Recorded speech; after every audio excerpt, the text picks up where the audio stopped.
Imagine a city where the river flows wide and blue, sparkling in the Florida sunshine. That's Jacksonville. People call it the River City because the big St. Johns River runs right through its heart.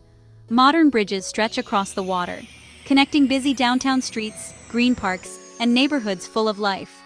The city buzzes with art, music, and sports, a place where something exciting is always happening. Today, Jacksonville is the largest city in Florida by population and by land area. Its skyline is filled with glass towers, old brick buildings, and the famous Blue Main Street Bridge. You can see families fishing along the river, boats floating past, and friends enjoying music festivals every weekend. Jacksonville feels bright, friendly, and bold. But Jacksonville's story didn't start with skyscrapers or football games. Long before, this was wild land, full of tall pine trees, marshes, and the songs of birds. The river brought people together, shaped the land, and made this place special for thousands of years. Let's take a journey together.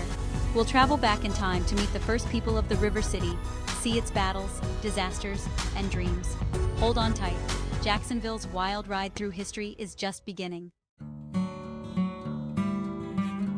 Long ago, before any city or bridge, the land around today's Jacksonville was home to the Timucua people.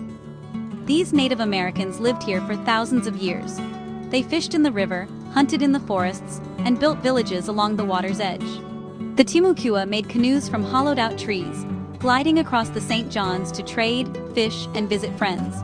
The Timucua lived in round houses made of wood and palm leaves. Their lives followed the river's flow and the land's rhythm. They painted their faces, wore colorful beads, and told stories under the stars. Life was not always easy, but the Timucua knew how to use the land's gifts. Everything changed in 1564, when French explorers sailed up the river. They built a wooden fort and named it Fort Caroline. The Timucua were curious about these newcomers. At first, they tried to help, sharing food and advice.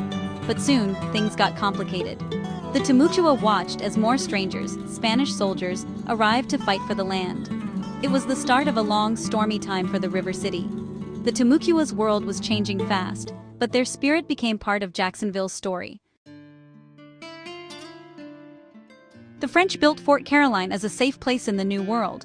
They hoped to live in peace, but the Spanish wanted the land too. In 1565, the Spanish attacked and took over the fort, renaming it San Mateo. The battle was fierce, and many lost their lives on both sides. The land around the river saw much struggle and change. For years, the area switched hands between European powers. The Spanish ruled for a long time, but the British also came. Every new flag brought different rules, foods, and dreams. Sometimes the local people suffered as these empires fought for power. One famous spot, Kingsley Plantation, still stands on Fort George Island. It tells the story of plantation life, enslaved people, and early settlers. Anna Kingsley, an African woman who became free and owned land, lived there. Her story shows the twists and surprises in Jacksonville's past. Even after the battles ended, the river kept drawing new people. Soldiers, traders, and families came to start fresh lives. Jacksonville grew from these wild early days, shaped by many hands and hopes. In 1822, settlers founded a town and named it Jacksonville after Andrew Jackson, a famous general and the first military governor of Florida. The river made it easy to travel and trade, so the city grew quickly. Boats brought in goods, news, and people from all around. During the Civil War, Jacksonville was a prize both sides wanted. The city changed hands 4 times between Union and Confederate armies. Each time, families hid, businesses closed, and soldiers marched through the streets. The river was a busy highway for war and supplies. One amazing story from the Civil War is the Maple Leaf shipwreck. In 1864, this Union Army steamship hit a Confederate torpedo, what we'd call a mine today. The Maple Leaf sank near Jacksonville with hundreds of trunks, uniforms, and gear. Today, the wreck is a treasure trove for historians, full of Civil War secrets. After the war, Jacksonville started to heal and grow again. People rebuilt, and the river once more became a symbol of hope and new beginnings. On May 3, 1901, disaster struck. A small fire in a kitchen quickly grew out of control. Strong winds blew flames all over downtown Jacksonville. In just 8 hours, the Great Fire destroyed over 2,000 buildings and left almost 10,000 people homeless. Smoke could be seen as far away as Savannah, Georgia. People ran to the river to escape the flames. Brave firefighters, neighbors, and even strangers worked together to save what they could. When the fire died down, the city looked like a blackened, smoking ruin. But Jacksonville's spirit burned brighter than ever. Leaders wanted to rebuild bigger and better. They invited architect Henry J. Clutho to help redesign the city. Clutho brought a bold new style called Prairie School, with clean lines and big windows. Soon, Jacksonville had wide streets, new parks, and modern buildings shining under the sun. The Great Fire was a tragedy, but it helped Jacksonville become a phoenix city, rising from the ashes, even stronger than before. Did you know Jacksonville was once called the winter film capital of the world? Back in the early 1900s, movie makers came south for sunshine, palm trees, and open space.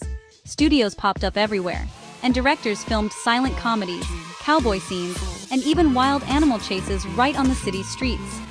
Famous stars like Oliver Hardy, of Laurel and Hardy, actually got their start here. Norman Studios, which was run by Richard Norman, made movies with all-black casts at a time when that was really rare. Their stories were fun, brave, and honestly, super inspiring. Crowds would watch new movies at theaters downtown, and for a while, Jacksonville was Hollywood's biggest rival. But soon, bigger studios in California took over the movie business, and the city's film days faded. Still, you can visit Norman Studios today and just imagine the laughter, action, and dreams that once filled River City's movie magic years. Jacksonville faced tough times during the civil rights movement. In the 1960s, brave men and women stood up for equal rights. One famous day, Axe Handle Saturday in 1960, saw peaceful protesters attacked in Hemming Park. The city was shocked, but the marchers did not give up. Their courage helped change laws and minds. Just a few years later, Jacksonville made a bold move. In 1968, the city and Duval County joined together to form one big government. This consolidation made Jacksonville the largest city by land area in the United States. It brought new schools, services, and a chance to work together as one community. Since then, Jacksonville has grown more diverse and welcoming.